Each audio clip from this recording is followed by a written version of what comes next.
देख सकते हैं इधर सब कूड़ा वूड़ा फेंका हुआ है। ये अभी इधर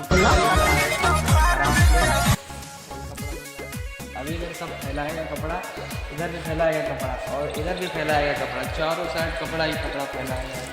क्योंकि गाइस आज संडे है, तो संडे के दिन कपड़ा धोना होना रहता है, इसीलिए हम देख सकते हैं चारों साइड कपड़ा ही कपड़ा है। इधर भी कपड़ा है और इधर हम लोग बैठे हुए हैं। ये कपड़ा धुल के अभी आया है, जस्ट छत में फैला रहा है। देख सकते हैं कितना सारा कपड़ा है।